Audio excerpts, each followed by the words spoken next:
Shalom, amigos y amigas. I want to start out today's episode by reading my favorite quote from Jack Kerouac's On the Road. The only people for me are the mad ones, the ones who are mad to live, mad to talk, mad to be saved, delirious of everything at the same time, the ones who never yawn or say a commonplace thing, but burn, burn, burn, like fabulous yellow Roman candles, exploding like spiders across the stars. And in the middle, you see the blue center light pop, and everybody goes, aww. My guest today is Mr. Jimmy Shubert, one of my favorite humans in the comedy business. What's your favorite book of all time, Jimmy? Wow, that's a great question, because I read, I don't know, a lot of Bukowski. I just read Those Girls, you know. You're sitting right next to my Bukowski shelf. I love it, dude. I love that you get the books. A lot of people, I love the feel of a book in my hands rather than reading it on a phone or an iPad. Yeah, I like turning the pages. Yeah, me too, because you break it in it. You touch it, you can smell it, it's different. But I listen to a lot of books on tape. I was like on tape, I'm listening to like verbal judo. What's that? That sounds good. Yeah, it's just a way to kind of rephrase things or handle things, especially in this climate that as stand-ups, you come across. But there's, I was listening to that. Also, there's a great book that I'm listening to now. It's called Lifespan by David Sinclair. There's a guy on Joe Rogan, but it talks about how to expand your life, or aging is a symptom of that. So there's that. But what do you mean aging is a symptom of? Well, just like talking about, and its concepts are kind of radical, but it's like turn off the sound. Yeah.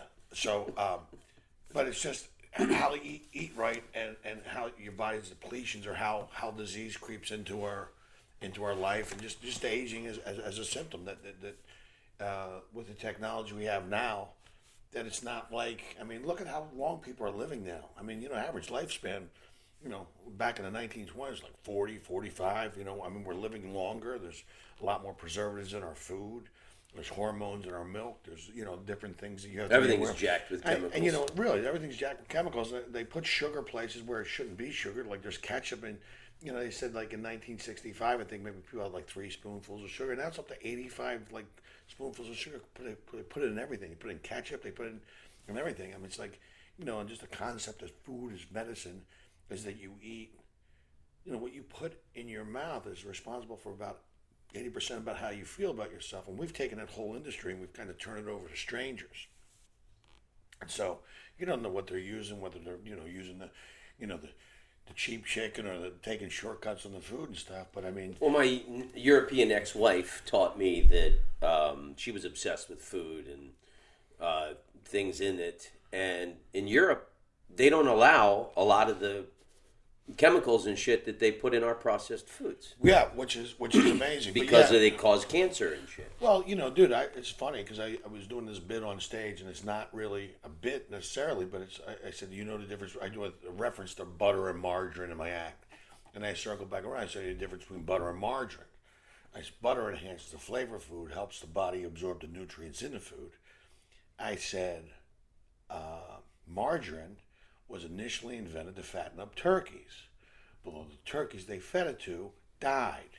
So all the people that paid for the research and development said, well, how do we get our money back? And they said, why don't you add yellow food coloring to it and sell it to people as a substitute for butter? Which is what they did, Tommy, because they're always looking out for you. The problem is margarine shares 27 of the same ingredients as paint. It literally is one molecule away from plastic. It will be the equivalent of melting your Tupperware and smearing it on your fucking toast. And then you run that through the body's filter, and sure enough, the rate of cancers go up and everything else. If you use margarine, it's fucking poison. But if you look at everything, in the supermarket, it's all over processed shit. And like you said, it has stuff that we don't need. And so I'm kind of just being a little more, as I get older, I'm just kind of trying to reverse all the damages, you know what I mean? It's kind of, it was a reversal of damage I did when I was younger. You know what I mean? He goes, But I'm not an idiot about it. You know, what I mean, you're not going to fucking raw dog a hooker in the fucking slums of Calcutta and come back and go, hey, is there preservatives in those chips? Are there preservatives in those chips? I mean, I'm not, you know, as I get older, I'm learning to become my best friend. So there's no more raw dogging hookers in the slums of Calcutta. Well, I think that's a good way to jump into. You just got back from India. Is that like a little window into your experience there? No, it was not. No, it was. It wasn't me. It was somebody from the. They were busting someone's balls. It was on the trip. Who I will not mention any names, but it was like, you know. But yeah, no, India. I was there with Russell Peters, our mutual friend, who we both love and admire.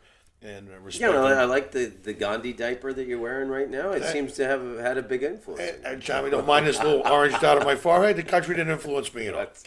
Must be a drag to carry around that spinning wheel all the time. Listen, I'm just trying to be a better person, Tom, and I was influenced. No, but India was obviously it's an exception. They always say that your life will never be the same once you go to India. So is that true? Yeah, Do you feel like it is true. Your outlook has been altered? Well, yeah, it has. First off, I mean, you look at real third world poverty. I mean, India is third world, and it's developing in some places like Hyderabad, where we were, where you know they brought in Google, Amazon just moved in there and opened up big manufacturing plants and stuff. So they're getting like it's developing in some places and third world in other places. But yeah, you see that kind of poverty. I know the only people that would hate America are people who have never been outside it. We don't have a perfect system by any stretch of the imagination, but certainly our country's good. I mean, but it's funny that I was in India. One of the observations is not very generous with the toilet paper. You go in there to use the restroom, and some of the restrooms, I was over there bitching about automation in the bathrooms, and the toilets flush themselves, and these people, that's great. I shit in a hole in my backyard, you know what I mean? But I was over there, and I said, they're not real generous with the toilet paper. He goes, yeah, that's because you notice next to the toilet there's a bum gun. And next, it's like a garden hose. Yeah, like the Muslim world, apparently, they like to, I don't know, I guess maybe India is the same. I've been in Muslim countries where there's a water hose with a with a squirt gun on the top, and like they like to spray their buttholes. They like to rinse out the raisin hole, Tommy, because clean raisin hole is a happy raisin hole. Okay, rinse out the raisin hole. So, bro, I think that'll be the line to sell this podcast. Okay, great. I'd love to come up with let's get the byline out of the way. But they call it a bum gun. That's what it's called. It's called the bum gun. Wow. And after you got a pumpkin, you pull out the pumpkin. I've heard people say, like, I was in Malaysia and you would see that everywhere. And Malaysian comedian told me, yeah, it's actually more hygienic to squirt out your... Yes, in theory, Tommy. On paper, yes. But the last there's no big towel there to but the last 15 guys also used the hose to rinse out the raisin hole. There's got to be a little fecal matter on it. And you go, oh, you went to India. You lost a bunch of weight. You look great. How'd you do it, kiddo? No, I got dysentery handling the bum gun when I was over in fucking... And I've been like, pissing out my ass for the last 3 months. Which is great. But the deli belly is like a real thing over there. Like, when I was going over, I had charcoal tablets, everything, just in case I got deli belly. But... which is like, you get gut. I was almost looking forward to it because I go, if I get deli belly, I just lose 20 pounds. It'll be cool. I don't care. I used to joke about, because I got food poisoning in Mexico years ago. Yeah. And it was brutal. For 3 days, I couldn't leave the hotel. I was shitting and vomiting. Oh. I was panting for Jesus. But I lost like 15 pounds. Yeah. I put on some more weight since then. I'm going to go back to Mexico. I'm going to lick every dirty spoon I find. Well, listen, that's great. That's one way to do it. Or you can go through heartbreak, and then you're in a fetal position for 3 months, fucking going, I can't. I've done both. They're both great ways to lose weight. Okay. Heartbreak or food poisoning. Those are the best diet plans. There's other ways. You can eat healthy and work out. Now, everybody does that. I want to do it the difficult way. But, you could... but yeah, the food... See, the Jimmy Shubert diet book. Yeah. The first pages. First, you want to fall in love deeply. Well, but yeah, the food was amazing. I thought I would get, I talked to Jason Collins, who was over there with Russell on the first swing of the Indian thing, and they doubled back around, went back over, and he brought me for that run.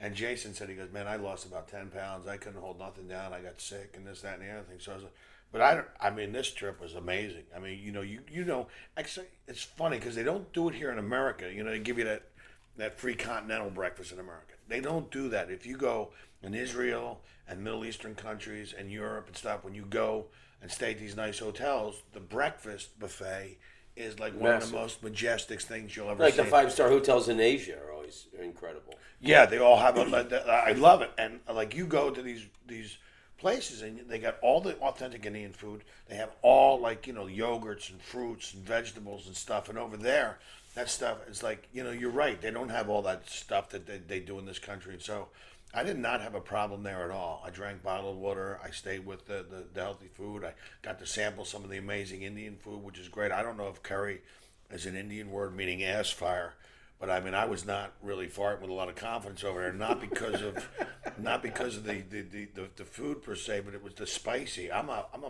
white guy. I was sitting there and my mouth was burning, and I said to the waiter, I said, "Do you have anything without spice in it? Do you have anything without?" Because everything was hot. He goes, "Water. We have water." I said, "Well, give me some of that because right now, it was unbelievable." There's a wedge of jalapeno on the top. Well, and Russell was great because Russell's explaining what the food is, and this is my favorite. And they get, you want to experience, like you and I feel the same way. If you go into a country, you want to experience the food and taste the food and get out in the city and kind of. I always go out and taste the city like a fine steak. You kind of go into these little nooks and crannies and look for stuff, and that's what we did. But the food is part of that and the culture and stuff, and it's crazy. I made the mistake. There was a woman with a baby, and I made the mistake of handing out some dharmas. What do they call it? Money. I had some money. I gave the woman some money. Next thing you know, that we had they come out of nowhere. We were so. Oh yeah. And when I was in Peru in Cusco, there's all these street children. Yeah. They just break your heart, and it's like you can't help all of them, but like I gave money to a couple of them, and then it was like when you give. Bread to pigeons, then like fucking here comes like 100 kids, and then you're surrounded by a herd of these kids, and it's heartbreaking because it's like you help 10 and then there's still 90. Yeah, and they're just as cute and lovable as the ones you helped. And the driver got mad at me because we were 3 of us in the car, and they were just banging relentlessly on the window. Yeah, and he goes, "First time in India." And he did it with a tone in his voice like, "Yeah, I didn't know. He goes, "Don't give money." But they came out of the woodwork and stuff. But you feel bad because I'm a human being. It breaks my heart. Yeah. You want to help out if you can. But I didn't realize there was like 30 of them waiting behind the tree. And as soon as you give money out, but like you're saying, I would have given it to the last 10 people. I mean, I didn't have that much money, but you wanted to. Yeah, it's kind of fucked up. I remember I was in the Philippines, and then there was a woman at a red light with a baby, and I gave money, and the people I was with was like, you shouldn't do that because that's not her baby. If you sit here and watch, she's going to pass it on to someone else. And it's like there's no shade, there's no water, it's in the hot sun. Yeah. And there's people in shifts carrying this kid. Yeah, well, that's because there's a shop over there called Rent a Baby. And a lot of these homeless people rent a baby for 8 hours and go out there and hustle on the street. No, I'm just joking. I don't know if that's true, but I think you're right. It's funny. They go, you can't do that. You can't do that because more people come out. I go, well, I don't know what to tell you. I mean, I feel like I should help in some way, but But it's like helping people here. You give them money, they go spend it on booze. It's like there's homeless people all in my neighborhood. Yeah, right here. A lot of homeless. There's a lot of homeless people like over on the valley in the LA River Basin. Like as soon as it gets light out, you can see them kind of staggering up the ramps over there, like the chuds, the cannibalistic humanoid underground dwellers. They come out from underneath these tunnels out there. It's like living in a little horror movie over there, the 818. I know I feel bad, but what the fuck are you gonna do? They're fucking everywhere. And you see it in San Francisco and Portland and San Seattle. Francisco's hard. Portland's hard. Yeah, you see, like tent cities. I saw it in Seattle. They're just living along the freeway on ramps up there in tents. It's unbelievable. And they're like there's a string of 20 tents. I mean, it breaks your heart. But Jesus, a lot of it's drug addiction. A lot of it's mental illness. And a lot of those people, if you did get them off the streets, they would go right back on because it's a lifestyle. You know what I mean? Did you see Las Vegas just made homelessness illegal? Like even in Vegas, on those bridges across Hollywood, the Las Vegas Strip, It's a gauntlet. And Bro, you know you're doing something wrong when Las Vegas makes it illegal. You know what I mean? I mean, you're up there, you go up there, get a hooker and fucking score fucking drugs, but you're not allowed to live on the bridge. You gotta get your shit and get off. I mean, as if the elements alone weren't enough to discourage you from. yeah, well, those elements are not nearly as bad as some of the winter elements you'd have to contend with on the East Coast or up north. And so, yeah, people come to Vegas, but I mean, that Vegas has developed so much. I could see that turning into like the city from that futuristic city. It's very like Omega Man? yeah, like a Mega Man. Like it's like every man for himself up there. That's what downtown Los Angeles reminds me of, Omega Man. That's unbelievable. But Dr. Drew's been bitching about talking about typhus and some of these other diseases that we eradicated now because of the rats and some of these cops have caught from dealing and interacting with the homeless people have gotten typhus, which is a disease they eradicated I think in the 20s or 30s, but it's back and it's back with a vengeance. And what they're creating is a setup for like a superbug or something to come and just kind of sweep through like the great plagues of the Last century. Yeah, I mean that's So did you get into any of the enlightenment? I mean, the spirituality of India. yes, and you can observe it when you watch the traffic over there. I did. I took a video of the traffic. I said this should be studied because you got people on bicycles, people on tuk-tuks, people on motorcycles and scooters, and then they're just weaving in and out of traffic. There's not a lot of stop signs.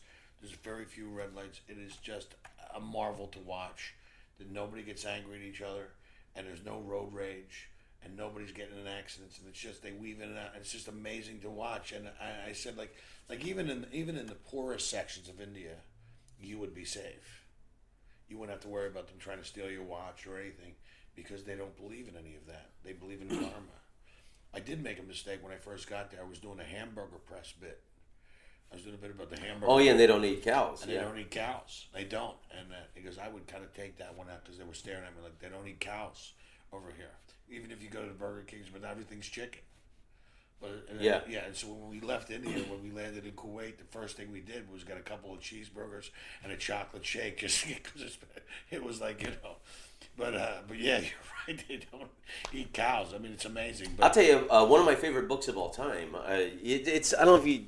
It's 1,000 pages, but it all takes place in India. It's called Shantaram by Gregory David Roberts. You know what? You're the second person to read that book. It's one of my favorite books of all time, and it's so he's. So did the other person. It's called Shantaram. He's from Melbourne, Australia, and he's a heroin addict, and he breaks out of prison, and he moves to India, and after his money runs out.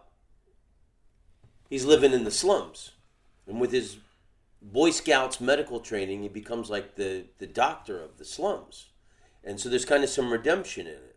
But then he gets involved with the India Mafia. And then it's the greatest opening paragraph of any book ever written. You ready for this? Yeah, I'd love to hear it. This is the opening paragraph of Shantaram by Gregory David Roberts. It took me a long time and most of the world to learn what I know about love and fate and the choices we make. But the heart of it came to me in an instant, while I was chained to a wall and being tortured. I realized, somehow, through the screaming in my mind, that even in that shackled, bloody helplessness, I was still free. Free to hate the men who were torturing me or to forgive them. It doesn't sound like much, I know. But in the flinch and the bite of the chain, when it's all you've got, that freedom is a universe of possibility. And the choice you make between hating and forgiving can become the story of your life.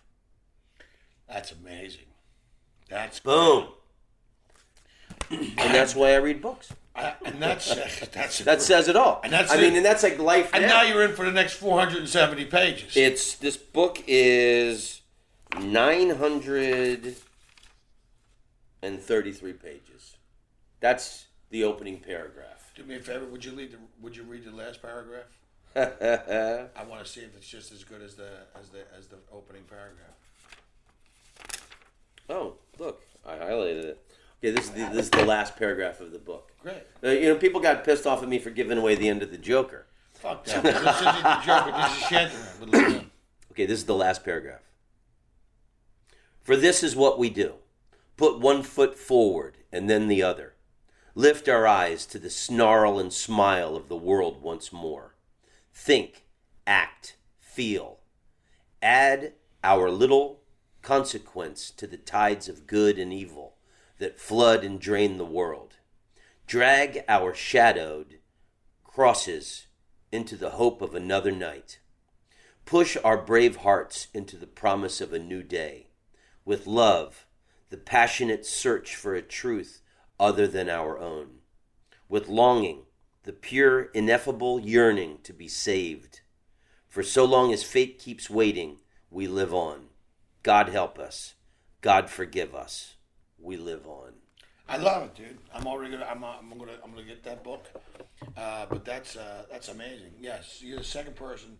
I heard that Johnny Depp owned the rights to this. He was trying to make it for years into a movie. There's I love Steinbeck. East of Eden is like 400 pages long. The movie East of Eden is only the first 150 pages. Yeah. So I don't know how you could ever do this 933-page book into a movie. You can't. But one of the platforms, I heard, one of the streaming platforms made this into a television series.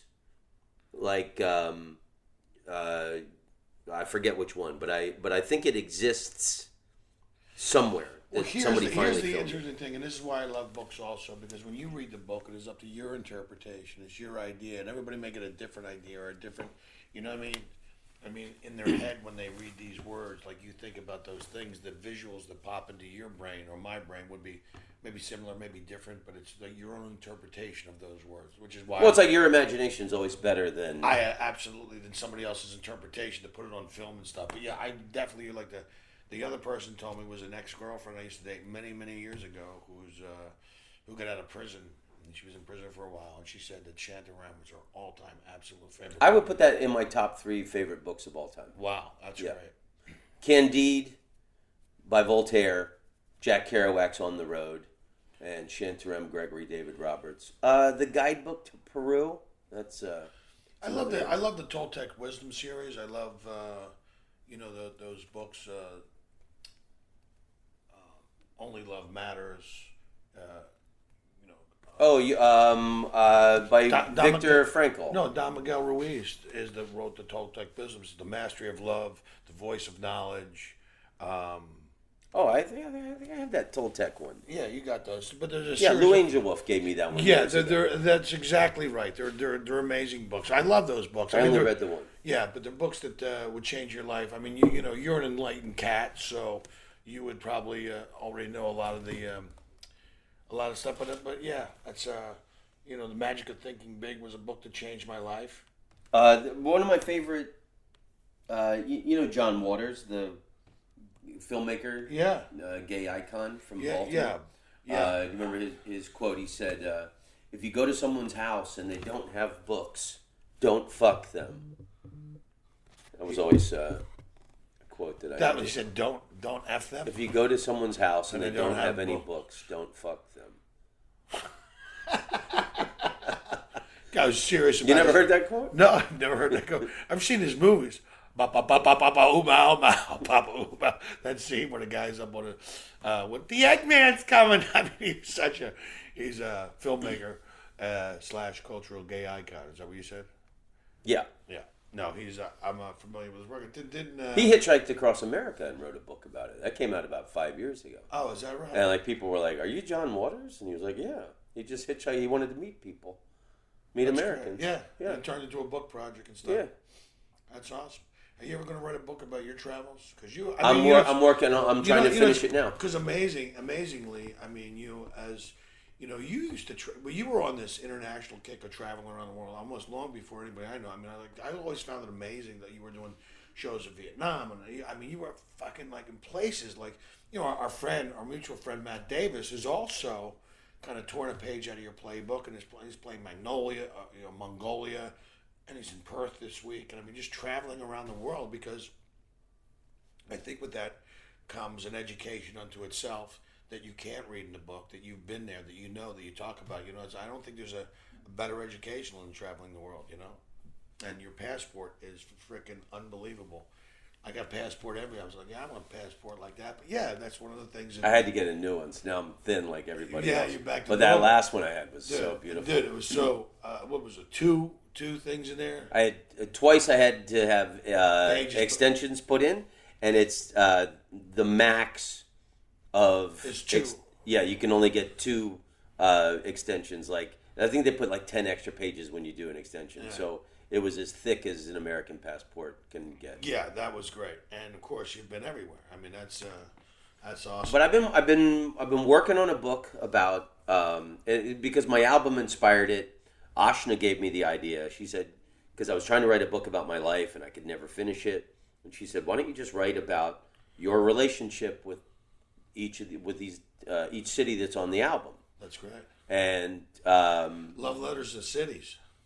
I mean, basically, it's my best stories and things that have happened to me in these different cities. Yeah, but then my life story, some of it can come out within, because like Vietnam, I first went there to do Viva Vietnam, which was a tribute to my dad. Yeah. So I wrote about my influence with how my dad was the reason I'm a comedian in the Vietnam story. Yeah. And then Israel, I brought my mother. Yeah, I've been to Israel. It's a great place, magical place. I mean, I was really moved by Israel. I was, we went to I do the Stations of the Cross and stuff. I mean, I was raised Catholic, so those places and the things you read about meant something. You know what I mean? And the fact that you're there and you're touching and it's visceral, and these are the. Did you notice that Jesus' tomb is right next to the Jerusalem bus station? Yeah, in the. So I could see Jesus coming back from the dead, rolling the rock away, going, did I miss the 3 o'clock to Haifa? Haifa, hey, But the Church of the Holy Sepulchre up there, and Sepulchre, Sepulchre. But they had but that's not. You go inside the church and you realize that's where, back in the day, he was buried on a hill. But that's now inside the church, which is run by, I think it might be 4 sets of keys. The Greek Orthodox have a spot. Russian Orthodox, the Armenian Christian, Roman Catholic. I mean, it's like there's like 6 chapels around it to make one. But I mean, it's amazing. But I've been inside Christ's tomb, and it kind of like took me. And like you said, I was saying my rosaries over top of the stone that they prepared Christ's body on. Because when you do that with rosaries, they take on a sacramental element. It's rather than just saying a regular rosary, because these are kind of blessed rosaries now. It becomes a holy relic. Yeah, exactly. If you put you buy crosses in Jerusalem and you put them on that stone slab where they took Jesus' body down from the cross and cleaned it, then that's what the guy selling crosses told me. Yeah, no, it's true, and that absolutely is true. Because guys were like walking around like saying. Did you notice they had some of the gift shops were selling Jesus' crown of thorns for like $5? You could walk around Jerusalem with a bloody forehead all day, and well, right. You go outside, right down the street. There's like they sell corn dogs and crucifixes. So if you get hungry, you get a good corn dog crucifix. Enjoy the fish. I mean, it's like it's like you go in that, but it is kind of cool, like to go in that city of Jerusalem and under those tunnels, and obviously the big the mosque is at the top of the hill there. I mean, it's funny how many the dome on the rock. Yeah, it's amazing how many factions of religions operate within the parameters of that little inside those walls. I mean, it's got to be the holiest place in the world, really.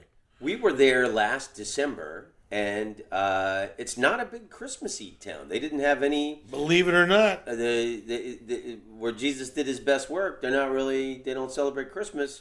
In the Christian quarter, they had Santa Claus decorations. It's interesting. My parents always asked me, because my mom and dad still they go, wait, I told them about Kauai. They went to Kauai. I told them about Israel. I said, you should go to Israel. I said, you guys would love Israel. And they went. They renewed their vows. And then they went to Rome, and they spent some time there. They got renewed. Oh, nice trip. Yeah, they had a good time. But they always ask me, he goes, what about China? I go, no, you're good with China, Pops. You're good. Because I my whole man is, but they would those places you would love Kauai, just because there's not a building over 4 floors high over there. Yeah, Kauai is beautiful. And then there's that part of the island where It's like the Grand Canyon of Hawaii. Did you Yeah, see it's that? on the north side over by Princetown or whatever. But you could just hike up the hill, and it's just like I actually smuggled some mushrooms over there, and we took them, and you go around and you go into this hike into the hills, and really it gets it looks so prehistoric. You almost will keep waiting for a Jurassic Raptor to come around there, because it's unbelievable. I mean, it's but what a kind of spiritual place that is too, on another level. But what a great, just sit there and just I like I said, that's why you travel, because you're not going to find like places like that. I'll always remember that trip to Israel. I'll always remember the trip to Kauai, just as a place of like just serene peace. I mean, just to sit out there and just shut it all down. You're not going to get a phone connection there. I'm not worried about uploading pictures to Facebook. You're just going to sit there and kind of be present in the moment and kind of take it all in. And there's a couple trips I had. I mean, I remember when that. I mean, for different reasons, but I went to Afghanistan with Drew Carey and Dave Bordell and Steve Byrne, and Pedro Hernandez. We went over to do shows for the military, but that was like, you're literally flying into a combat zone, 8 clicks from Pakistan, and doing shows for guys like that. Another one of my favorite trips for completely separate reasons. But yeah, dude. I don't think there's only a couple of places I haven't been. I mean, India was a big one. Cross that off the bucket Yeah, list. it's a huge one. I've never been to India. Yeah, and which I find amazing that you have never been there. But yeah, dude, just a great place. And and it's funny because Russell Peters has cultivated these comedy markets over there. I mean, the people are really like, you have to realize English is their second language, and comedy's not something they grew up with. I mean, comedy, like jazz music, is kind of a uniquely American art form. And so, but now the internet's made the world a smaller place. But they were great comedy fans. I mean, they were like, it was like new to them and exciting to them. And it's like that you came all the way there to do it. It was like they were so much different than like, they were like, you know what I mean? It was an amazing experience. I can't thank Russell Peters enough. I thought it was really something special. And at the time, to tell you the truth, I didn't realize how much I needed it to get out there and you see that stuff and you experience that. It was just, it did something to me. Well, I always felt like, I was thinking about this because I just wrote about going to Cambodia and the temples of Angkor for my book. And it was extreme poverty. These people couldn't have been more kind and generous. And I was invited to a Cambodian wedding party. And it was in this dirt poor village. And they had tons of food and alcohol. And just like, these people could not have been more generous. Yeah. And welcoming me and giving all this stuff for everyone to have a happy experience. And I realized that nobody laughs louder than people who have survived great tragedies. They had like these most beautiful, genuine laughs. But also, when you're in third world places like that and you see like such happy people, and you make a resolution to yourself. You're like, when I get back to the real world, I'm going to be more grateful. I'm not going to get upset by things. I'm going to try and be more peaceful and loving. And then like you're back in America and you're in traffic for 5 minutes. Like, hey, cocksucker! God damn it, motherfucker! Well, we were talking about that earlier before. You make this promise to yourself. Yeah. And then you get back to the civilized world and you forget it in 2 minutes. Well, there's things that I've done. Like I got rid of my cable box. I don't watch the news anymore. I'll read my news and I'll read BBC America or something. I realize that this doesn't affect my life on a daily basis. That the things I do to touch people or whatever you get. I'm just not gonna. I'm not gonna get caught up in that grind or try to because man, life's so simple. I mean, I just sat with my friend. I come back and my friend's got stage 4 prostate cancer. You realize you go fuck. I mean, Carl LeBeau. Yeah, Carl LeBeau. I don't want to put that out there, but it's his thing. But yeah, he's struggling, and it's your own mortality's put in your face. And you go, man, I'm going to live my best life. I'm not getting upset over little things anymore, because you know what that meant? You realize we're all on a runaway train to that place. One day it's going to be over. Yeah. And for some of us sooner than later. But I mean, you go, I'm not. I want to spend my time being angry. Want to spend my time being angry over some stupid thing I saw on fucking MSNBC or Fox News? Fuck that. I'm not. I'm just gonna like you said, read books and get out and try to make my life better. do things that feed my soul, like performing magic at the Magic Castle, or going on these trips to India, or doing things that like feed my soul, man. And it's the best way I can explain that. It's like, yeah, like, a trip to India, you just saw it in action. You saw this extreme poverty, and their faces and their smiles, and they just couldn't be kinder. And just even in the worst slums, and Russell told me, he goes, even in the worst slums of this place, you'd be safe.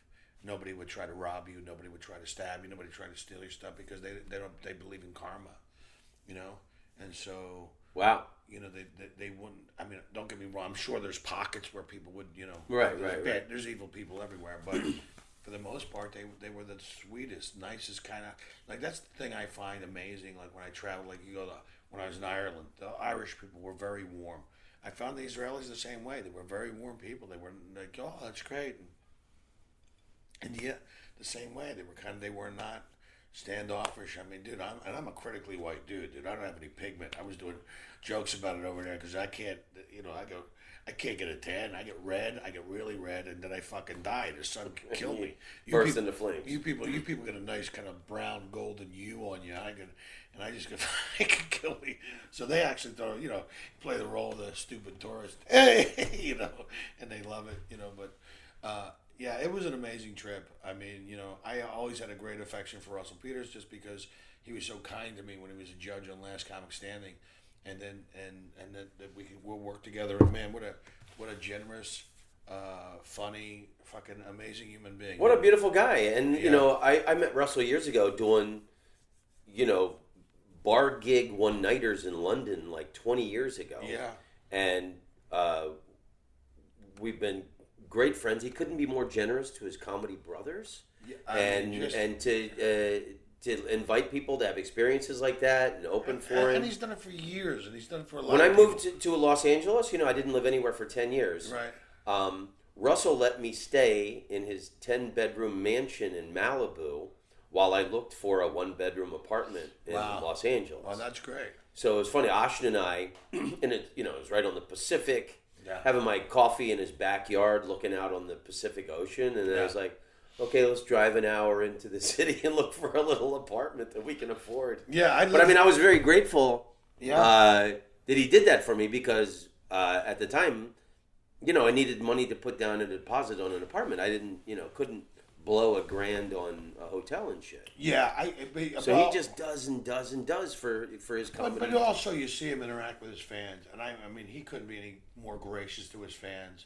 But everything, man, everything. Like I say, I saw up close and personal the way he runs his show, how amazing he is, and how much people just love him. I was like, man, boy, if I ever get to that level, I'd certainly tear a page out of his playbook, because he's so gracious and kind and generous and just a funny guy to hang out with every day. Plus, he's a DJ, so he has these great music mixes. I didn't know I was such a yacht rocker. He goes, I'm going to make you a stick. We put a bunch of this music on a stick, and I got it off my house blasted now. Like, in the mornings, I get up and put the stuff on. But it's great, man. What a terrific adventure with a great human being, and just. And you see it in action, so... Well, he must have been like traveling with Elvis. Russell Peters in India? Dude, it's exactly like traveling like Elvis. And everything, you're staying in the nicest hotels, and you're traveling first class and to all these places, and you're meeting all these great people that surround Russell, because, that's what he attracts, because there's great people, but... you go to Bombay, and he's explaining at different places about his family, also where his family came from, and different stuff like that.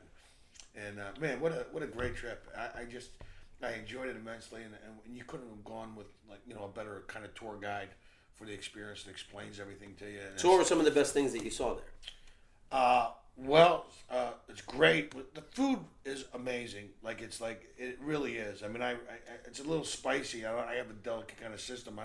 I like spicy. I just don't like to leave an exit wound. You know what I mean?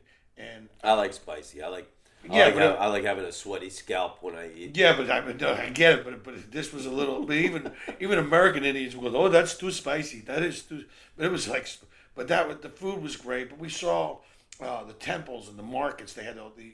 Obviously, I've got pictures that I posted up on my Instagram account.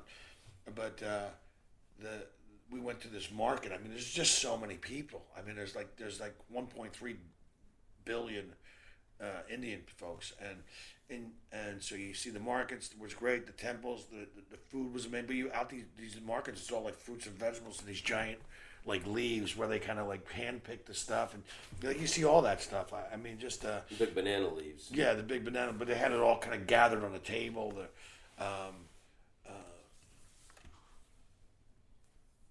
Like you said, but the people were like, and obviously the views. Like we were staying at like the Four Seasons, and like it's a real eye opener in the sense that like you realize like the little things you would bitch about in this country are like fucking big things over there. Like having a fucking being able to go in a fucking toilet. I mean, some of these. Oh yeah, that you mentioned before. And I mean, something I read. Modi, the prime minister or president of India, he's trying to get all Indians to shit indoors now. Like in the last few months, they've been putting public toilets or something. Apparently, a lot of people shit outside in India. Well, you do, yeah. You see that in China too, because you don't realize China's economy was like kind of it's nouveau riche. It's like they're just now becoming millionaires over there. And a lot of these people are moving in from these rural areas. Like you see a lady walking down the street with a baby, they hold it up over a trash can. It just drops. Squeeze it. Just squeeze it and let it go into the trash can. And you're walking down the street and this little old lady hikes up her skirt, leans against the wall, and drops mud right there on the sidewalk. You go, hey, got me again, Shanghai. You know what I mean? But I mean, because a lot of it, like you said, it's all like you'll see Mercedes-Benz over there, and then someone went and covered the seat covers with Louis Vuitton. That Louis Vuitton stuff, because it's old money would never do that. New money does that. But shit. I mean, what did I say? Some of the views were amazing. Like from the hotels, you get to see like the ocean. We were in Bombay and Mumbai, and just driving around. It's just some of those markets, those nighttime markets. The traffic I couldn't get over is how efficient it is without any kind of rules on it, like per se. And how many? And it was one of the most amazing things. I didn't realize you could put 7 people on a scooter. I think they were going for the Guinness Book of World Records, but you see scooters out there. You see that in Vietnam and stuff. All the time. How many people can you fit on a scooter? And some of the scooters a ladder and 6 cases of Coke. Yeah, some of the scooters are well made, and the other ones it looks like a hairdryer with some wheels on it, like somebody put a lawnmower motor on it and just made it from scratch. I mean, yeah, it's so. I just. What was the best souvenir that you bought in India? Because you look at my apartment, looks like a National Geographic gift shop. I got Peruvian blankets, and I got Genghis Khan statues on the mantle. Yeah, I got some beads like those the beads over there. You wear them around your wrist, and you can the worry beads. But I also this is more importantly. I don't know if we think this would be called a souvenir, but we did tell the tornado blowjob on this podcast many years back, and now I've come across something new that I think I'll share they're called the oral jellies, and you get them over in India, and they look like little ketchup packets, but inside is this like kind of Viagra liquid. It's like Viagra, but it's a little better. I mean, you just kind of scoop out some of the they call oral jelly, and next thing you know, I mean, it's a vacillator. I mean, everything opens up in your body, but man, that dude, I took some of that. I was hearing these stories about one of these guys that took some. It's turbo dick hard puree. Yes, essentially, and it came with like someone said, "Hey, I took some of this and fucked a Russian hooker in Thailand, and she fell in love with me. She wanted to move back to Canada and move into my house." I said, "Is it that good?" He goes, "Oh, it's that good." I was very skeptical, but they bought boxes of it, and I grabbed a couple for myself. And took it the other night, and I fucked like I was 25 years old. Like I mean, and it works for like two like a day and a half, 2 days. It just ain't waiting for shing. You fucking get stiffer than the Gay Sailor or Ricky Martin concert. It's like. And this stuff it's pretty amazing. What do you mean you fucked like a 25-year-old?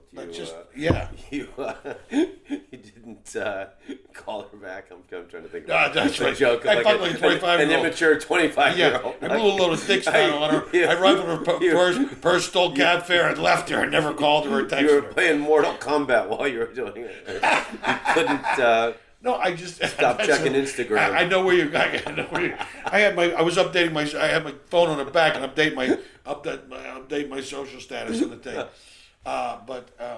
It was yeah, but it was unbelievable. I mean, I was like, wow. I mean, I was like, and I told the dude, the guy, Russell's assistant. And he said, yeah. I go, man, this stuff is ridiculous. I go, I told you. But man, it's boy, wow. So that's the best souvenir you got? No, it's the funnest souvenir. But it's I got. What did I bring back to this? Because I got I've been to Bali. I got this great Ganesh statue in the next room, and yeah. What's the other one? I really like the Hindu gods and stuff. Yeah, that's cool. Because I think Hindu is like the first comic book. It's always these monster characters, and it's always the story of good versus evil in all the Hindu stories. And if you're a good person with a good heart, you will always persevere over evil. Yeah. So I'm really into. There's a book by you. It's so I've never read it. It's called The Age of Kali, and Kali is like this god. If you want to throw some shit on somebody, like Kali's the war god, the god of vengeance, the god of vengeance and revenge and yeah, shit. Yeah, because I've read. I never fuck with Kali. I like Ganesh. Yeah, Ganesh is the I don't like kind of like you get someone turn that around on you. Did Russell or anybody teach you about these kind of things? Because you must have seen the imagery everywhere. Yes, there was. They're explaining like that. You know how India, the north part of India, is much different. The people are different in northern India. They are in southern India. The way they talk to you, the different gods they worship. But I mean, you realize, there's 11 different dialects. Everybody thinks Indian. Like Punjabi is the one language, but there's 11 other languages over there that if you're not familiar with that stuff, it's like, and there's different cultures. They couldn't be two. It could almost be like two different countries, essentially. And plus you're learning about the food. It was over. We're there for like 13 days or 12 days, and every day you're kind of packing your bags and going and traveling. And I had already enough gear to.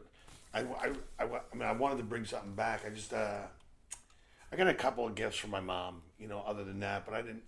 For me, not so much. But I'm definitely going to read that book that you said. Shantaram. Yeah, Shantaram, and.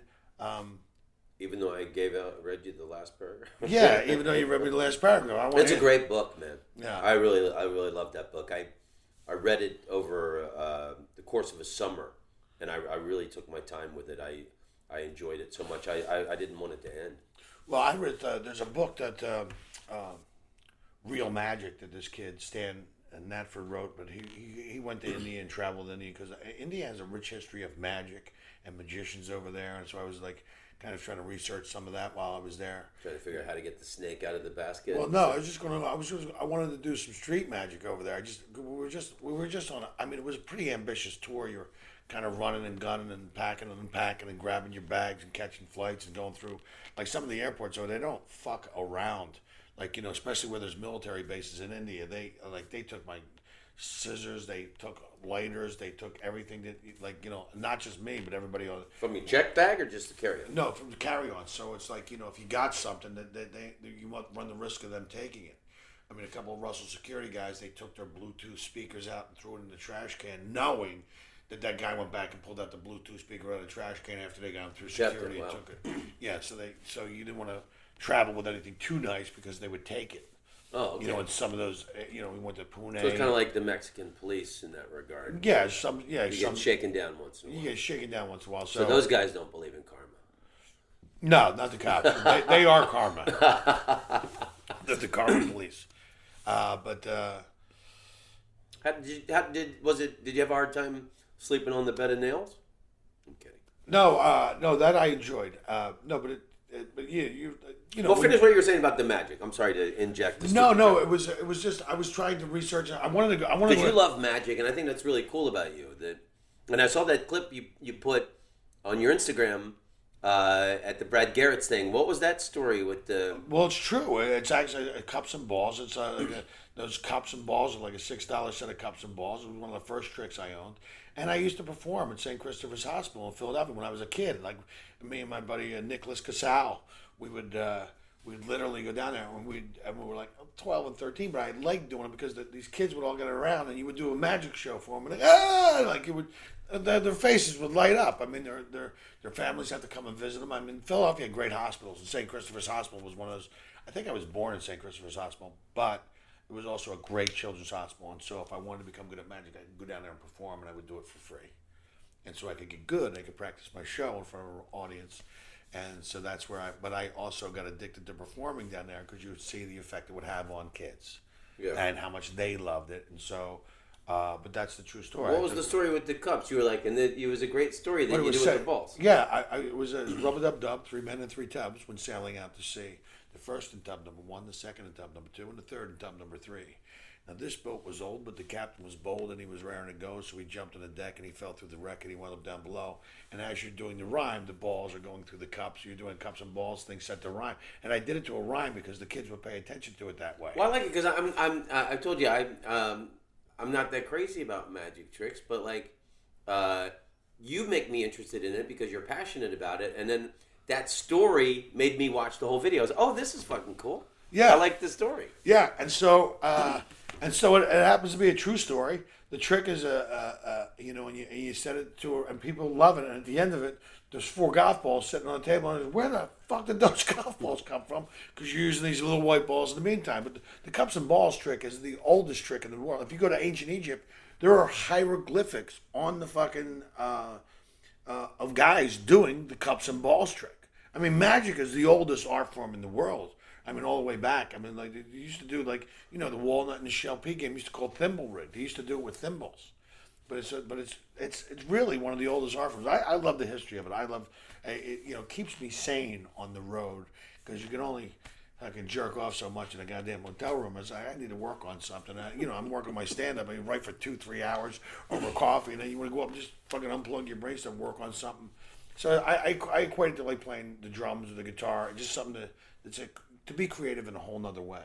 So with the mysticism and the artistic energy in India, did you get any inspiration for magic there, or did you learn any new techniques? Yeah, no, but I was looking. It was just we were traveling every couple of days, so it was like you would be here and and so I did it. But I read about that. They got a rich community over there. I just couldn't connect with it because we're doing shows. Everybody's down loud. You're on tour. Yeah, you're on tour. So you had the tour energy, but it's also as much as I could absorb as we were going. But and you're driving around with Russell, and he's explaining, Bombay and Mumbai. It's really the same place, but the older people like it's called Mumbai is new. They changed the name, but when it was under British rule, it was the city of Bombay. Yeah, but it's great. It's a really. But that's a modern city. I mean, it's great. You walk in, the throng of people. It's amazing. I mean, it was a once in a lifetime trip that like you said, you'd never been to India. I crossed on my bucket list. It was great to go, and it was great to go with Russell, and it was great to be able to perform over there while you're doing shows and experience the culture and the food. And then you're out in the street. It'd be cool just to hang out with Russell for that long. Yeah, but we were also we went out to there's guys up there like on the beaches like cutting the fruit up and cooking the corn. They do all the corn stuff. You go try a little bit of street food. Only so much because there was a couple guys who tried some street food in Jakarta, and one guy went to Hong Kong. One of the security guy Ray, and got sick as a dog, and then his other guy Pick. Thought he must have had some shrimp with some pesto, and he's allergic to walnuts. And and Russell was showing me these pictures.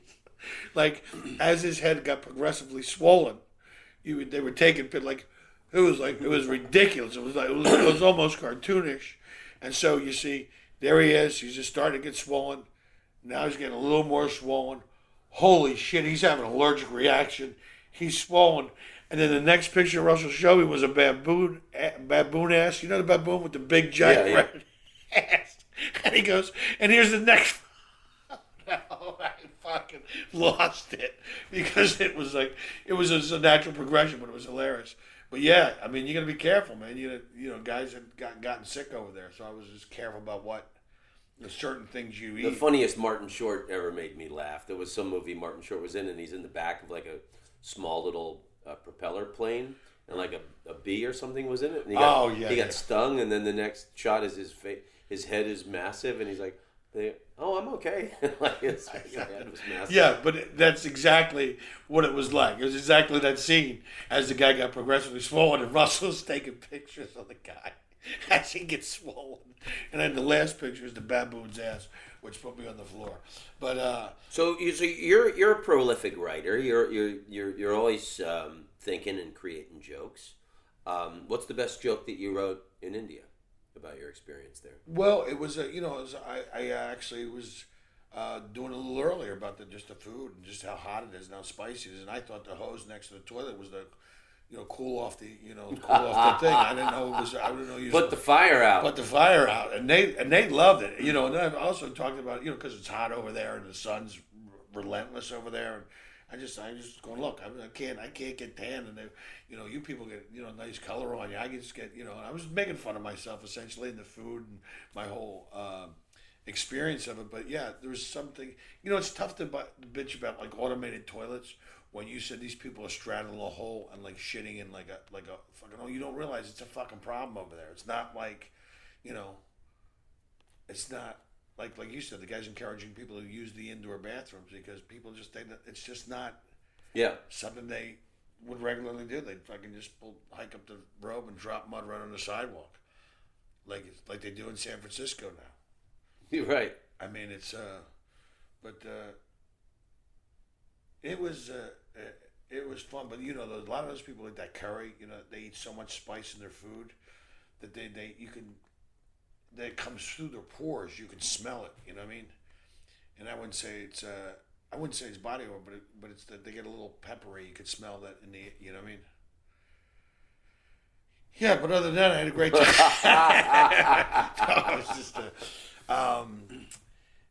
and the audiences were great. The audiences were great. They really were. They loved it. Did you see your Instagram numbers like jump from 10,000 to 100,000? No, but a lot of people did follow me over there. A lot of people, because Russell puts that stuff on a giant screen behind you. Yeah. Oh, nice. He does like there was 6,000 people there in Pune, and I literally flew 24 straight hours. I mean, the first leg of the trip is like, from Miami to friggin' Istanbul, which was like 11, maybe 14 hours, and then from Istanbul to Delhi, it's like five hours, and then from Delhi to Bhopal is where we stopped in. That was like another 1.5. And by the time you get and the clock's ticking, I landed the day of the show at like 12:30, and then I got back to the hotel about 1:30, and about about 6 o'clock we're leaving for the venue, and you get this jet lag. It feels like you get punched in the back of the head, and you're just trying to sift through your jokes. And so he goes, "It's just like they got everything here. Just go out and do it." But I some things I would have, as the shows went, they got better because I started having experiences that I could talk about in the thing. But yeah, as a whole, it was great.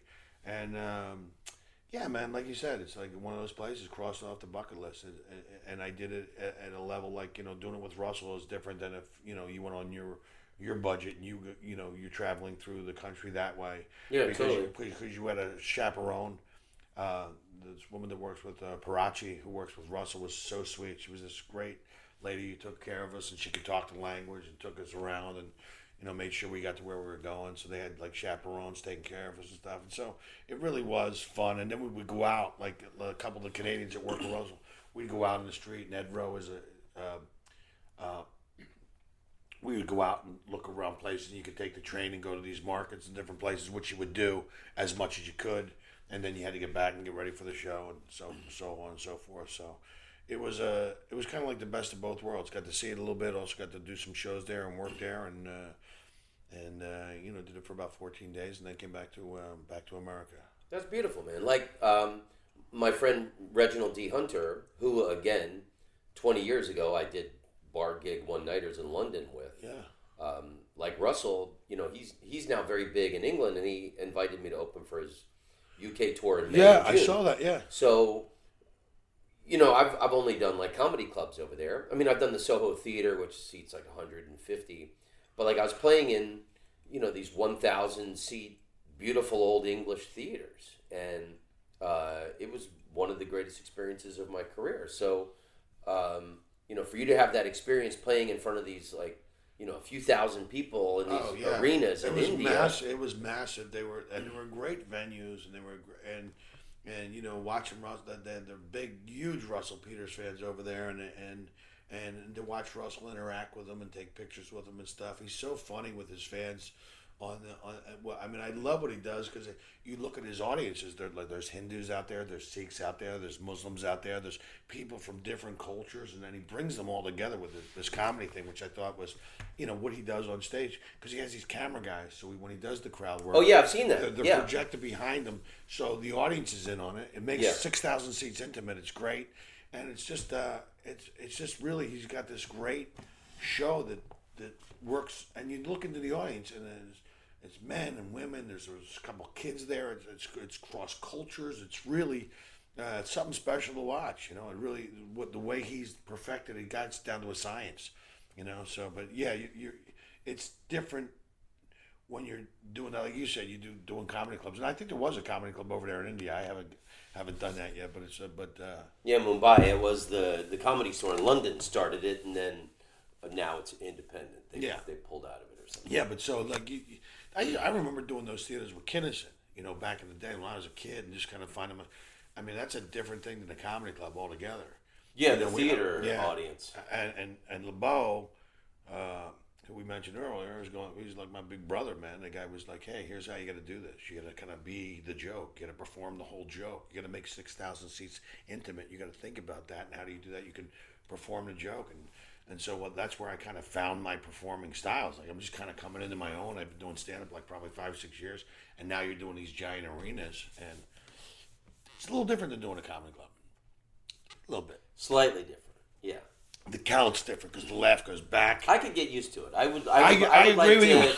I would like to be, like Russell Peters and Reginald D. Hunter, and to reward some of my good friends by inviting them to open for me on my theater tour. Dude, that would be great. You and I are both someone who deserves to break through the glass ceiling that's I agree keeping us at a certain level. Yeah, I agree with you. Obviously we're persona non grata in show business right now because we're a couple of older white guys, but I get it. So Have you heard me do the joke? My manager keeps telling me it's not a good time to be a white guy. Yeah. The film and television people are looking for stories of diversity now. Yeah. And I keep telling my manager he's looking at it wrong. Because in all of these future stories of diversity, they're going to need a white guy to kill. I want to be that white guy. So I've been practicing getting killed. This is a white guy getting choked. Oh. It's a white guy getting stabbed. It's a white guy getting shot. Well, I get it, but they always overcorrect.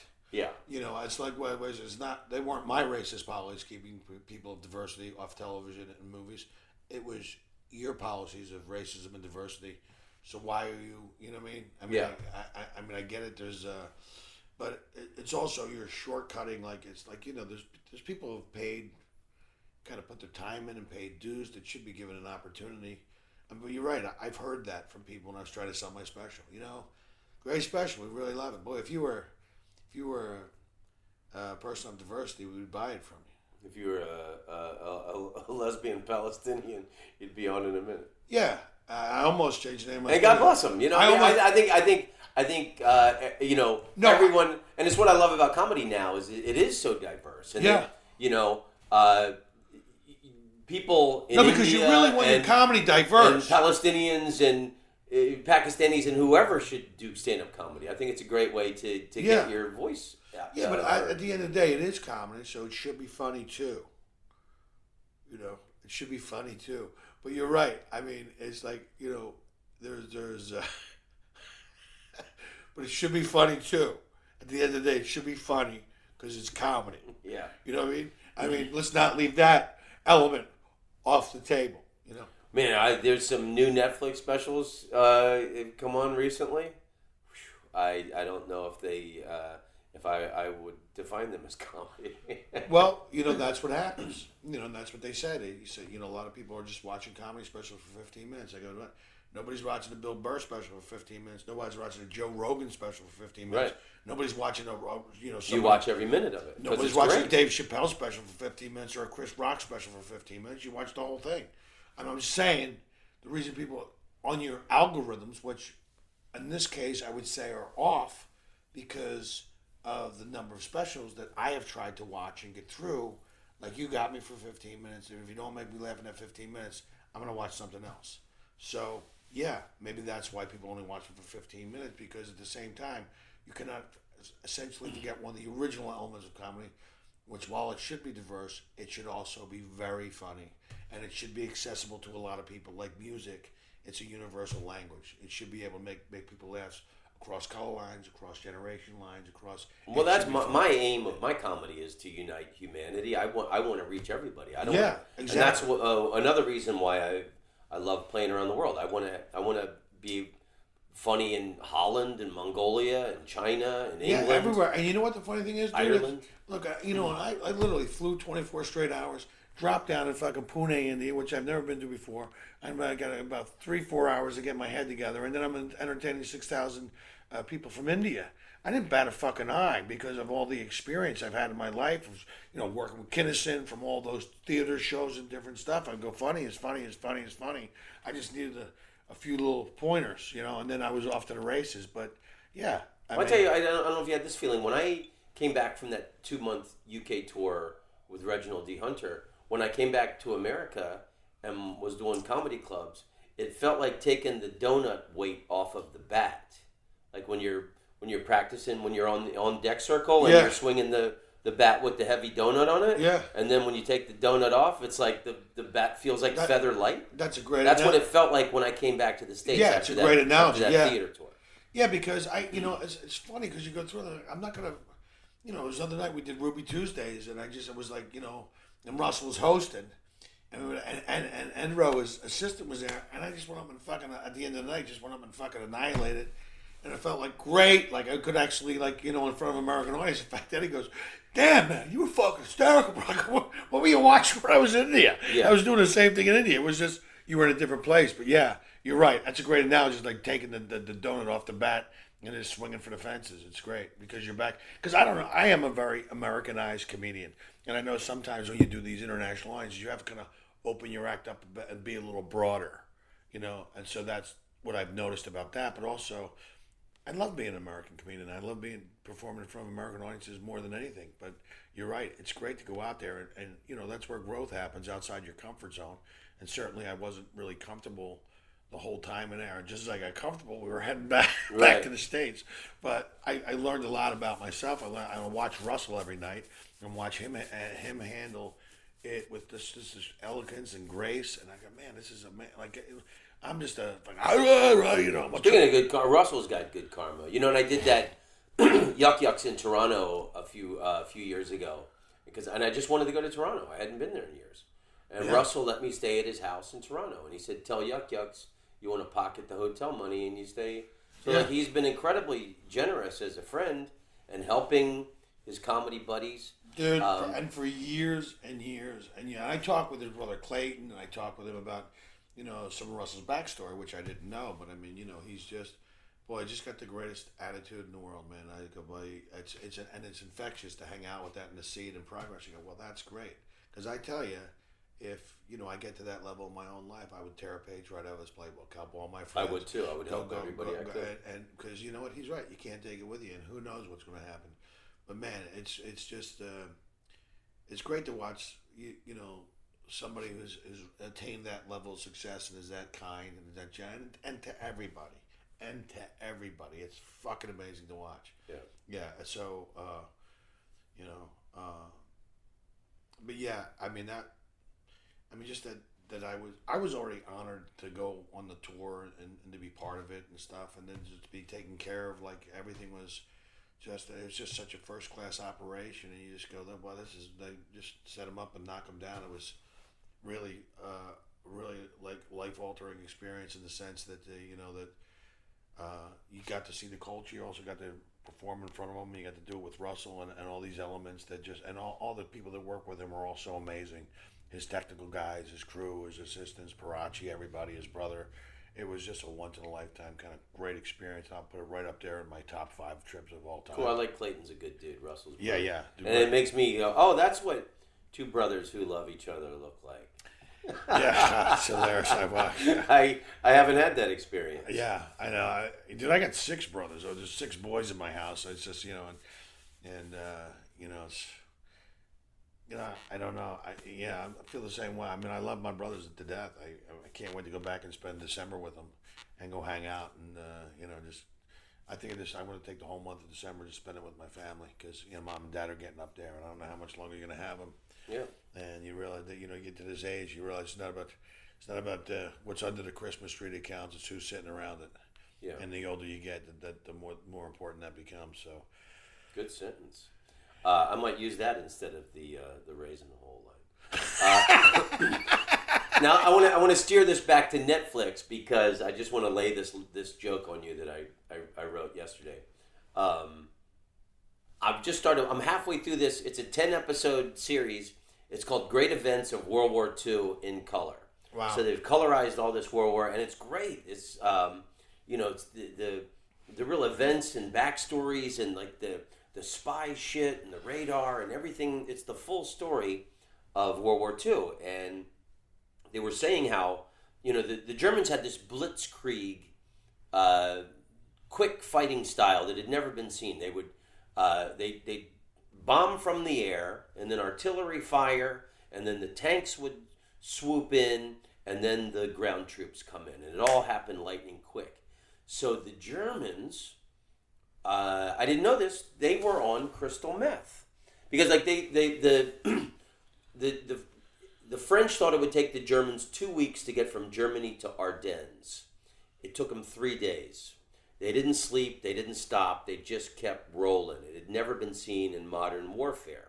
And the reason it was because they were on crystal meth. It was sold over the counter in Germany called Pervitin, but it's crystal meth. So the Nazi soldiers were all jacked up on crystal meth.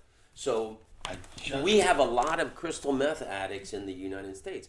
I'm just saying, if we mobilized them, we could have the greatest fighting force ever assembled. It's fucking hilarious that you say that because, I just recently found out about You could tell someone's rank by the number of scratches on their face? You can tell somebody's ranks about the scabs on the inside of their nose. Yeah. His teeth are all fucked up. What a great soldier. This guy's got his teeth down to a length he's comfortable with. He must be a captain. We could have a new medal for them. Instead of a Purple Heart, it could be the Exploding Purple Heart. Oh, nice. I see where you're going with this. I love those. I love that. I love history. It's my favorite subject. I love those documentaries about World War II.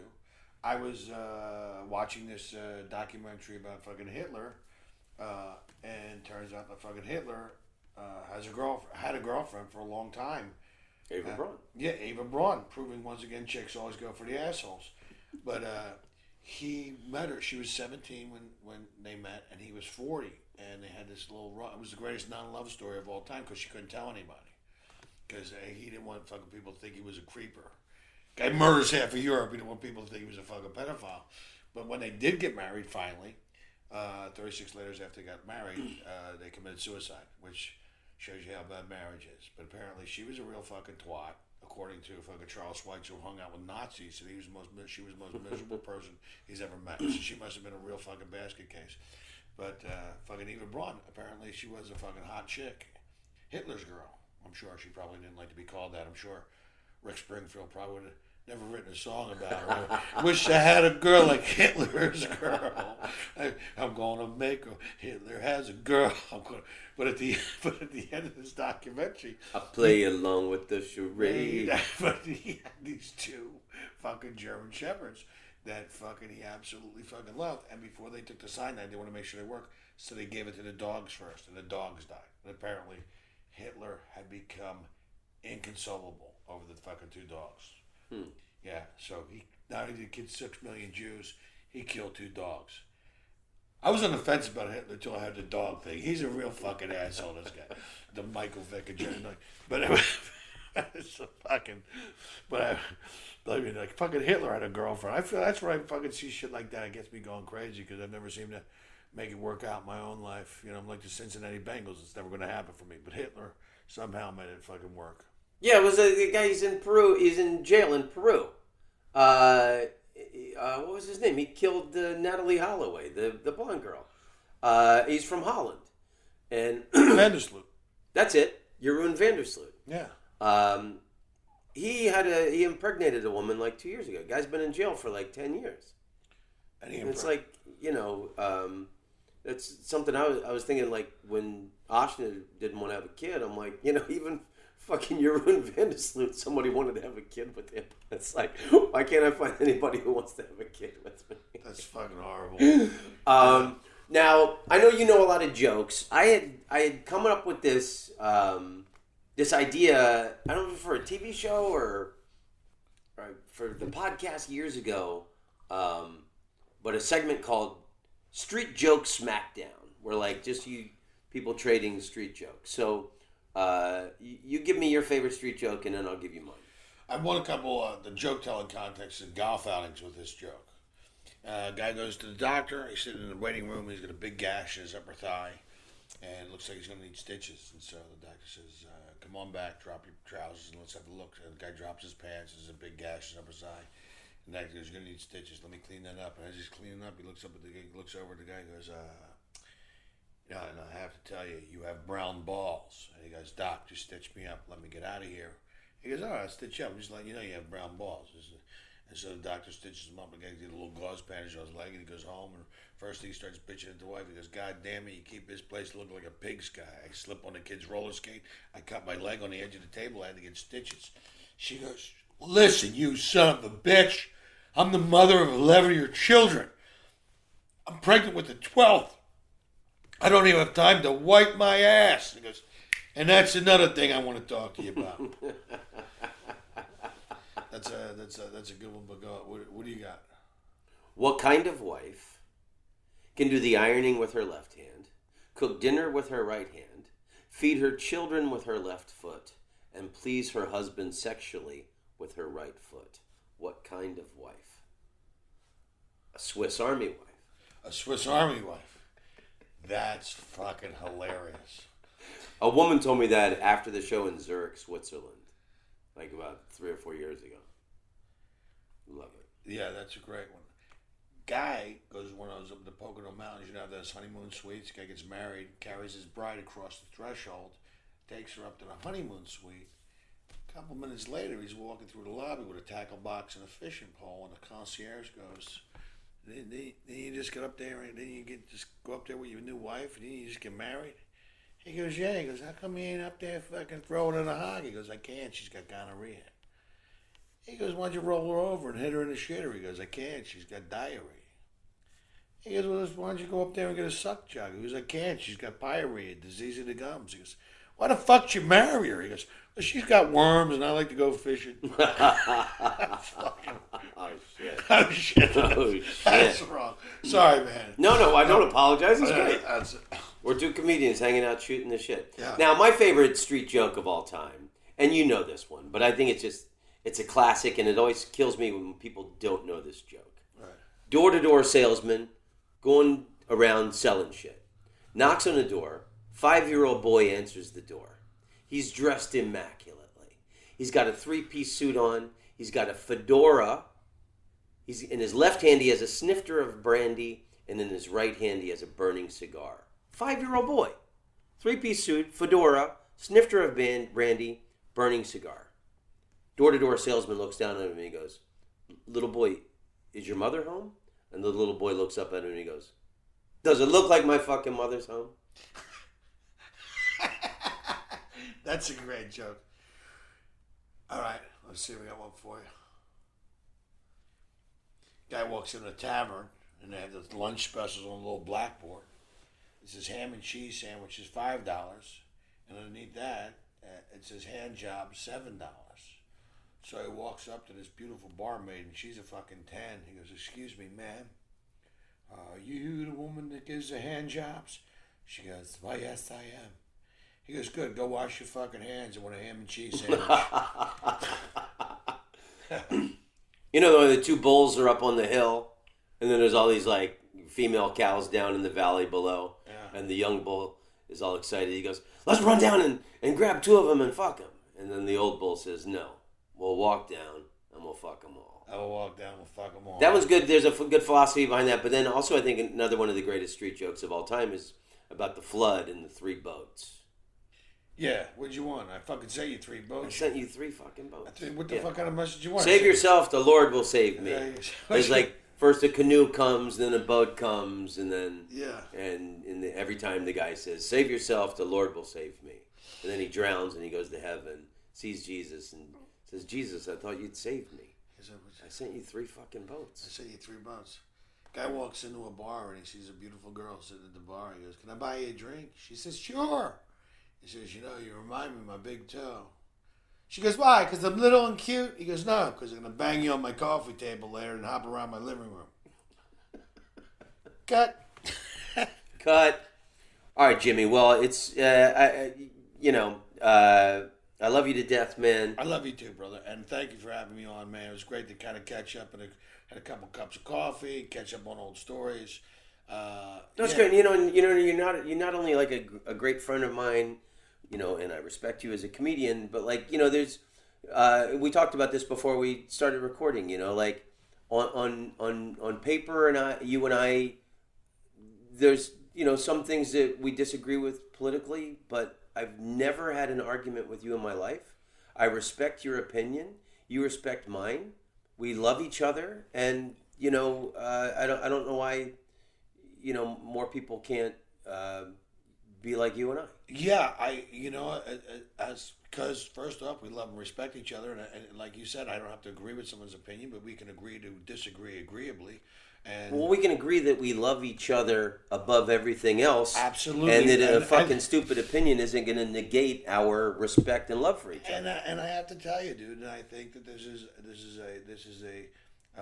we were talking about this because I actually think that it's by design that things have gotten so contentious in America. And I think these cable pundits, I think their main job is to divide people. And I think because united we stand, divided we fall. I think most people are kind of centrist. Why can't we take the best ideas from this side and the best ideas from this side and fix the problem? And that's democracy. You compromise. You take it. Because you got to remember, there's like 316 million people in this country. It's not just about you and what you want. And it's funny. It's like it's like but people like get very emotionally attached to these things. It's like, hey, relax. There's a lot of people here. It's just I think that they want it this way. And I think the more you watch the news, the more of a visceral reaction you have. And it's not really like I don't watch the news because I don't fucking trust them anymore. Yeah. I think that this is by design. And one of the biggest things I did was get rid of my cable box, so I'm not even tempted to watch it. And I listen to music. I'm a much happier human being. Just listening to music. And listen to music, and if I read some story or something, I think about it critically. I always try to look at it from the other side. Because people, I think that's why people are just trying to be understood. You have to understand it first. I understand that why you feel that way. Like, a lot of people, like I asked somebody, this was back when Barack Obama was running for president. I just asked the guy, I said, "Do you mind if I asked you? I know it's a very private thing, but do you mind if I ask you who you vote for?" And he said, "Barack Obama." I said, "Let me ask you why." And he said, "Well, because, my grandfather died of Alzheimer's disease. My father is starting to get it. And chances are I will have it. And I want some stem cell research. I want to see if we can cure this." And to me, that's the perfect thing because that makes all the sense in the world to me and to him, as because he's voting for a very emotional one issue, kind of a very emotional thing. And a lot of people do that. I mean, so you have to, I think to understand people and why they think that way, I think it's important. It's like, I don't, but there's, the other thing is too, is people want simple answers to complex problems. And there's no simple answers in life. There's no simple answers in art. There's just no simple answers. I mean, they're complex problems that need, and you can't just go, "Why don't we just do this?" Well, it doesn't work that fucking way. Yeah. You know what I mean? So, Well, I agree with you. I mean, why can't we take the best ideas from both sides and make the best society for everybody? Well, I'll tell you why, Tommy, because a lot of these fucking people we elect to office go up there and wrap their lips around the fat, throbbing cock of corporate greed. Yeah. And if you can tell me why I need fucking spend $3.75 getting my money out of the fucking bank on my ATM card, The fuck was I saving my money for? Future ATM withdrawals? For God's sakes! I mean, it's just like But I mean, while people are arguing and being fucking separated by these ideas, what you should really be paying attention to is the fact that they are fucking every time you literally turn. There's another way for them to.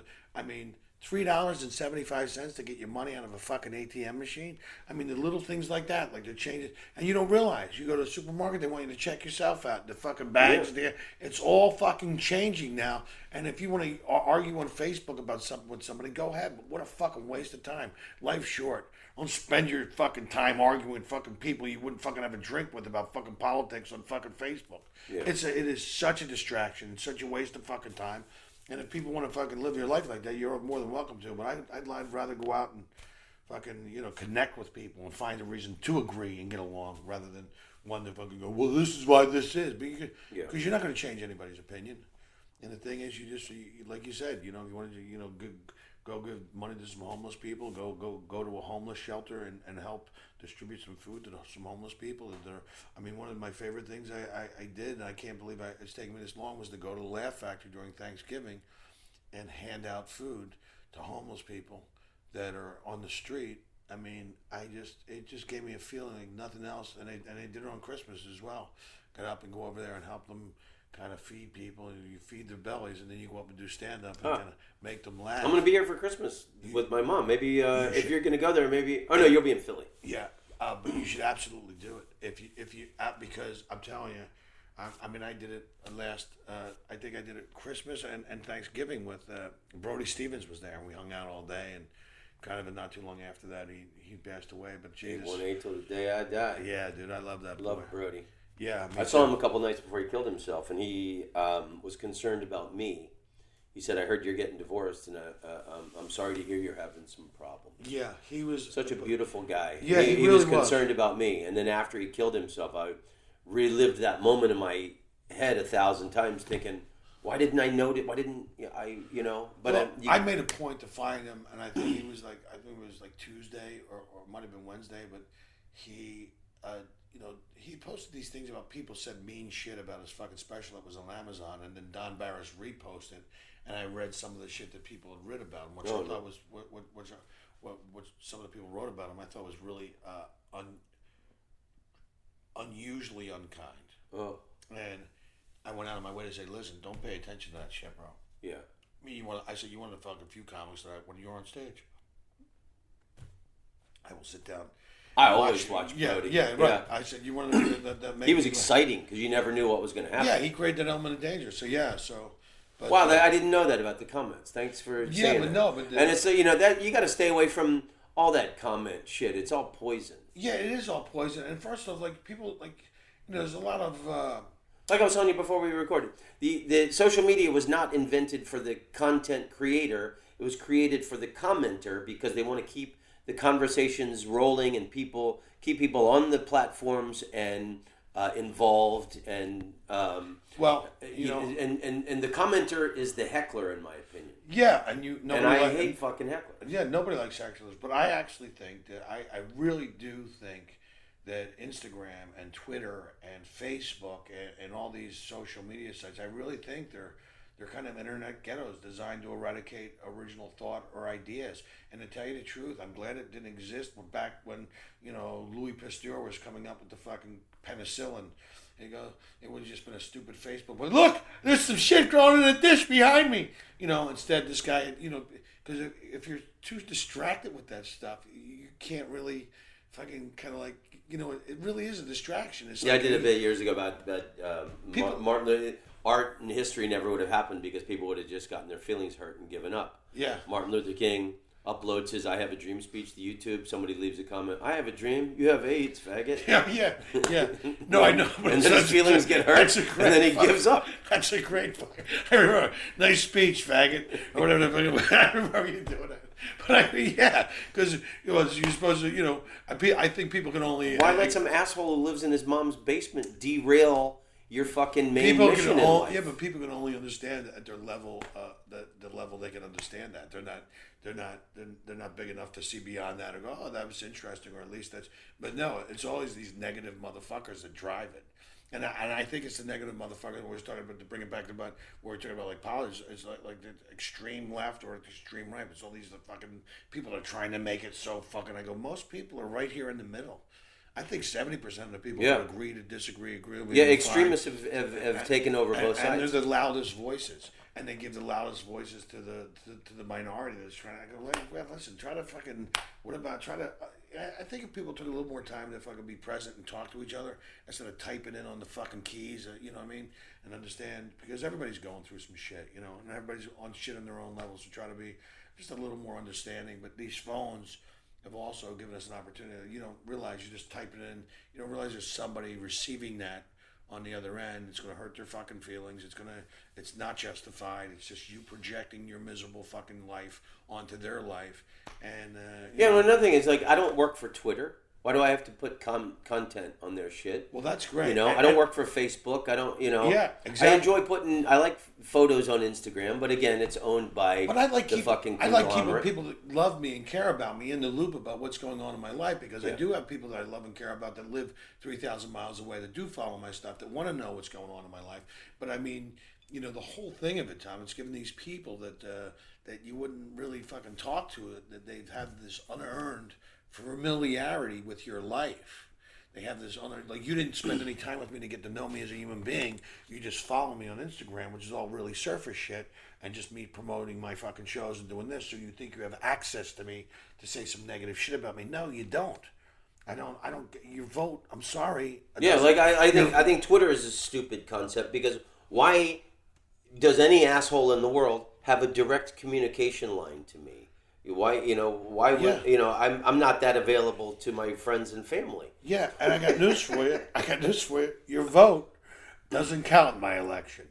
I don't live for you. I live for me. And I know what kind of a human being I am. I know what the stuff I do for other people. I know, because and the time I dedicate to like fucking traveling around the world and doing shows for the military troops here or there, or doing lending your skills for a benefit for domestic violence, or these 15, 20 fucking shows you do where you don't get paid, but you're trying to help raise money for a great cause or donating your time. I do it all the fucking time.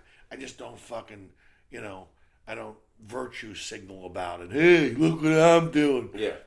But, and I know you do a lot of the same stuff for, we're trying to help people out or raise money for a good cause so. I mean, yeah, but, what do you expect? Some fucking douchebag in his fucking parents' basement to fucking, look at this guy living his best life. My main concern is look at this guy. Creating a great body of work as a comedian. So, fuck all these people. We need to wrap this up. Yeah, sorry, man. I love you with all my heart. Everybody follow Jimmy on all of his social media things. Go see him live. He's an absolute beast of a comedian. So, in closing, do you want to hit me with your best heckler comeback, and then I'll hit you with my best heckler comeback? Yeah, this was actually on my first album. It was like just a fucking line. A woman had yelled something out at me, and off the cuff, I said, "Hey, lady, I got a rule." And I said, "You can't yell at me unless I'm fucking you." And I know what you're thinking. I get yelled at a lot. But it was just a fucking. And actually, no. And I said that to the lady, and then she came back with, "Well, I bet you get yelled at a lot." And I was like, I'm stealing that lady, but I actually did it in my act. But she goes, "I bet you get yelled at a lot." And I was like, "Oh, too.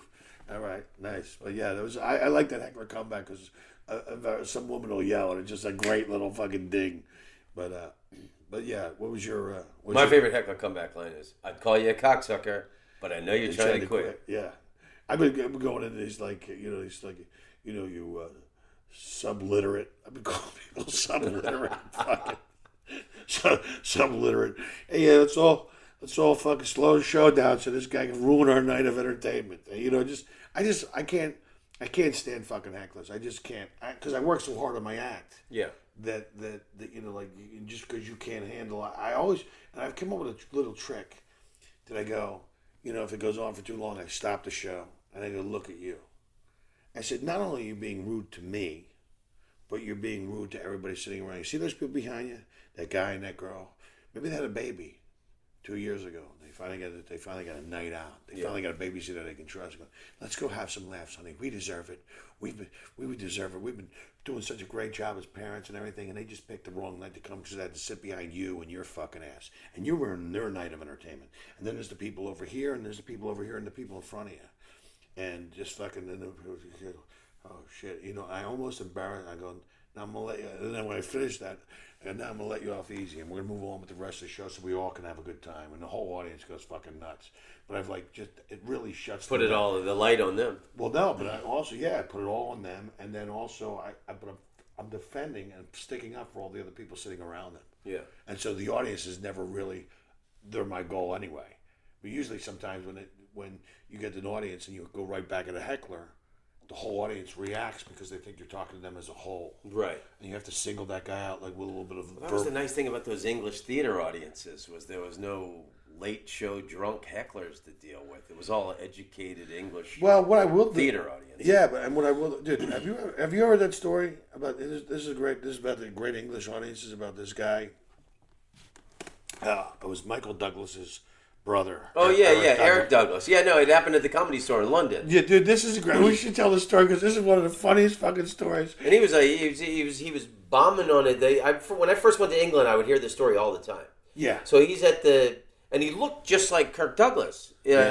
He's Eric Douglas, his youngest son. His youngest son, and you could tell. And the guy traveled with a dog, and I think he did have some problems. He was a big coke problem. Yeah, I think he died of an overdose. Yeah, he was a little bit of a drug addict, but it's like then he started doing comedy. I saw him at some of the Florida clubs when he started doing it. But here he is in England doing the show. He's dying on his ass. He says, "Do you know who I am? I'm Kirk Douglas's son." And then one by one, everybody in the audience stands up and goes, "I'm Kirk Douglas's son. I'm Kirk Douglas's son." Like Spartacus. Like I am Spartacus. Yeah, dude, it was so fucking funny because I think they actually "fuck you," and there was a little exchange before. He goes, "Hey, do you know who I am? I'm Kirk Douglas's son." And then like a couple minutes go by, it got real tense, and then someone said, "Goes, I'm Kirk Douglas's son." And then you see the visual. It's like the smartest audience heckle I think I've ever heard. But that's such a classic story. It fucking makes me laugh every time. Yeah. Brother, I love you. I love you with all my heart, Jimmy. Long may you run, my brother. You too, man. We're going out, bro. As my old man likes to say, we're both on the right side of the grass. As John Cooper Clarke said, we're both rowing in the same direction. Nice. I love you, Jimmy. Love you too, brother. Tom Rhodes, you're a funny man. Tom Rhodes, you're an international comedian. Tom Rhodes, karate kick, baby, oh yeah. Tom Rhodes, you're a groovy dude. You go all around the world, telling jokes to all of the people. You are an international comedian. You're funny to everybody in every single country in the world. Tom Rhodes, I like you very much. I think you're talented and very wonderful. Tom Rhodes, you're the best guy in the world. I wanna be your friend. You should call me sometime. Here is my phone number, 603-644-0048. Yeah. Tom Rhodes, you're an international comedic sensation. Tom Rhodes, I like to listen to your podcast. Tom Rhodes, you're the best man to ever walk on the earth.